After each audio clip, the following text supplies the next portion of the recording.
Welcome to QuickSpeak English, the podcast that helps you learn English while we explore interesting topics. Today, we're going to talk about hope and how it can help us in different ways. Hope is a powerful feeling. It can help us in many areas of our lives, our mental health, our physical health.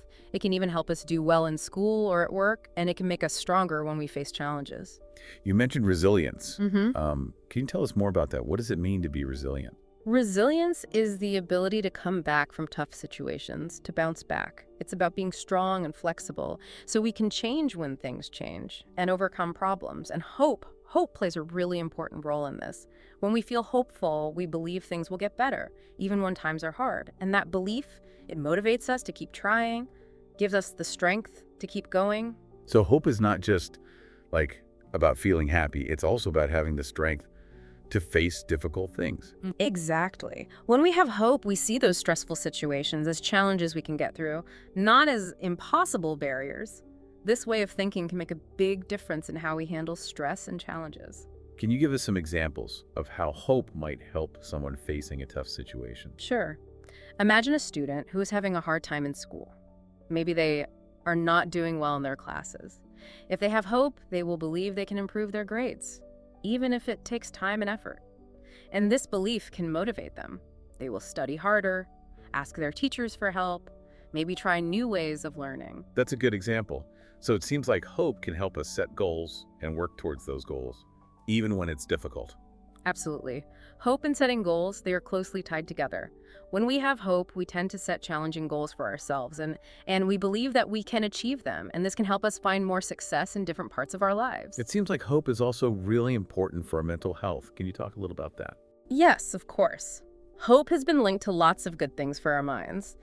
Studies show people with a strong sense of hope, they tend to have less stress, anxiety, and depression, and they tend to be more satisfied with their lives and have better overall well-being. So hope can actually help us feel better emotionally and mentally. It can. There's even a type of therapy called hope therapy. It helps people grow and strengthen their sense of hope.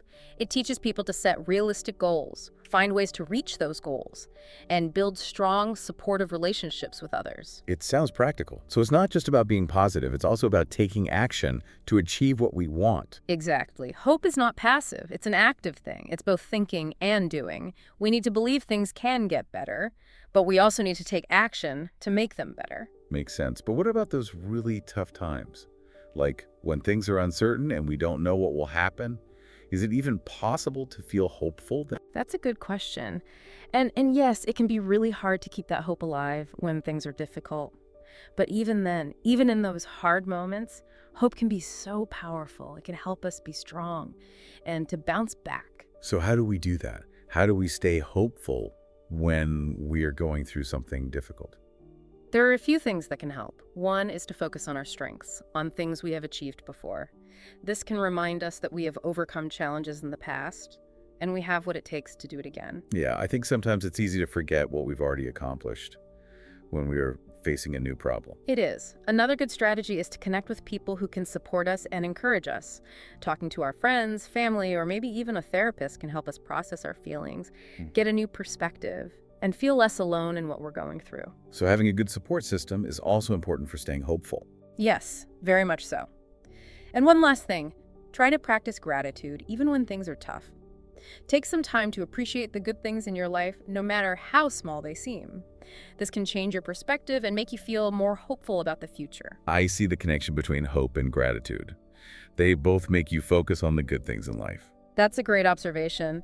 And both can have a huge impact on how we feel overall. When we practice gratitude, we are training our minds to focus on the positive. And that can make us feel more hopeful, more optimistic about what's to come. I've really enjoyed learning about hope today. It's more than just a nice feeling. It's important for a good life. But what about optimism? Is that the same as hope? They seem pretty similar.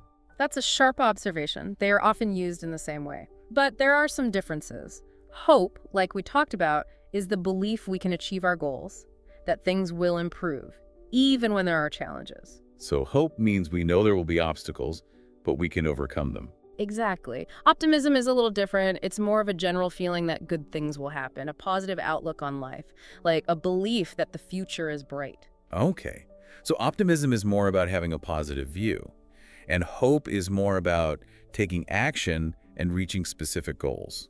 Exactly. You could even say that optimism is a building block of hope. When you have a positive outlook in general, it's easier to be hopeful in specific situations. Makes sense. If you believe good things can happen, it's easier to believe you can achieve your goals even when things are tough. Right. And both hope and optimism have benefits. They're linked to better mental and physical health, to being more resilient, and even to being more successful in different areas of life. Wow, this is fascinating. So it seems like both hope and optimism are important for our well-being. But are some people just born more hopeful or optimistic? Or can we learn to be more hopeful and optimistic? It's true, some people may naturally be more hopeful or optimistic, but research shows that these are qualities that can be developed. It's like exercising a muscle.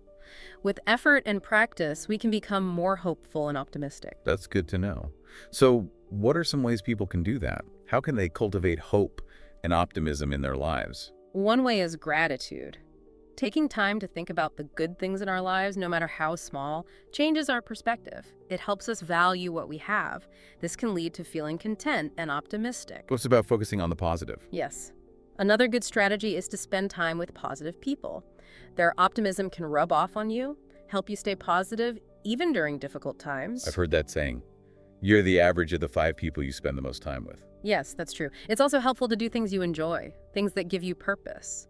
When we do things we love and find fulfilling, it's easier to have a positive outlook on life. Right, it's important to make time for things that make us feel good, things that give our life meaning. Exactly. And lastly, mindfulness can be a great tool. When we are mindful, we are focused on the present moment. We worry less about the future or dwell on the past. That makes sense. It's about learning to appreciate the now and not get stuck in negative thinking. Exactly. And when we're more present, we're more likely to notice and enjoy the good things around us. This can help us feel more hopeful and optimistic. This is all really helpful advice. But I'm curious about stories. Can stories inspire hope and optimism? Absolutely. Stories have a powerful way of connecting with us emotionally. They can make us see the world differently. When we hear stories of people overcoming obstacles, achieving their dreams, it can spark hope in us. It's like it shows us that anything is possible, even when things seem impossible. Exactly. Those stories remind us that people are incredibly strong. We can overcome tough challenges. So stories of hope can inspire us and motivate us. But how do they work?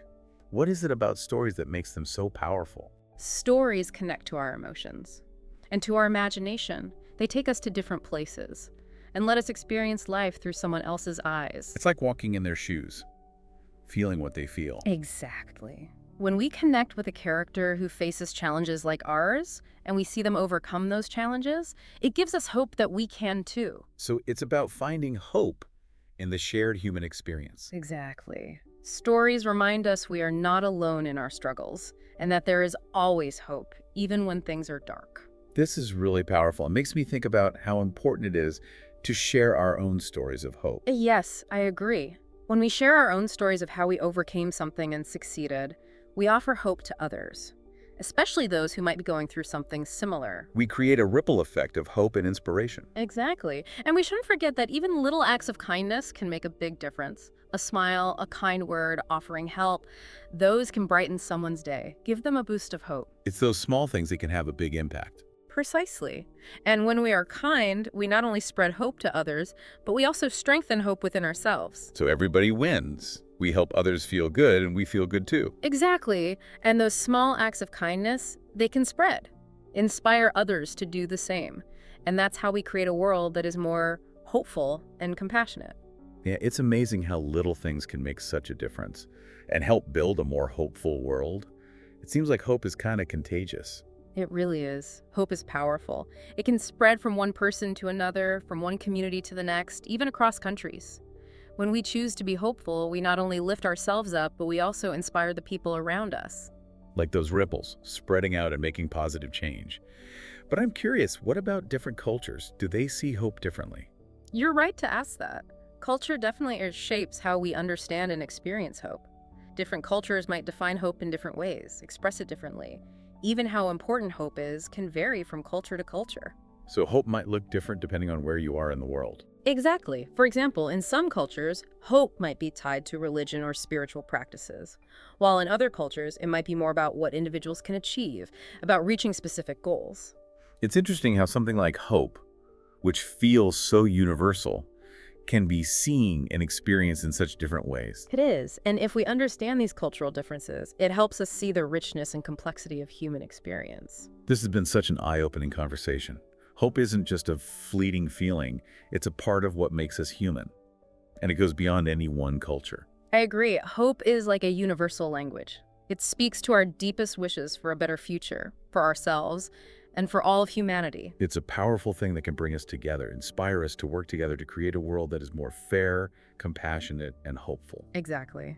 And it's something we can all tap into, no matter where we come from, what we believe, or what our circumstances are. This has been a fantastic journey exploring the power of hope. Thank you so much for sharing your knowledge and insights with us. It's been my pleasure. I hope our listeners feel inspired and empowered by what we've discussed today. I'm sure they do. And for those of you listening who are learning English, don't forget to visit our website. We have lots of resources there to help you with the vocabulary and ideas we talked about today. You'll find vocabulary lists, exercises, and even some inspiring stories about hope that you can read and listen to. The link is in the episode description. And if you enjoyed today's episode, please subscribe to QuickSpeak English so you don't miss out on future episodes. We have new episodes every week on different interesting topics. We'd love for you to join our community of English learners. Until next time, keep practicing your English and remember the power of hope. We'll see you soon for another exploration of a fascinating topic.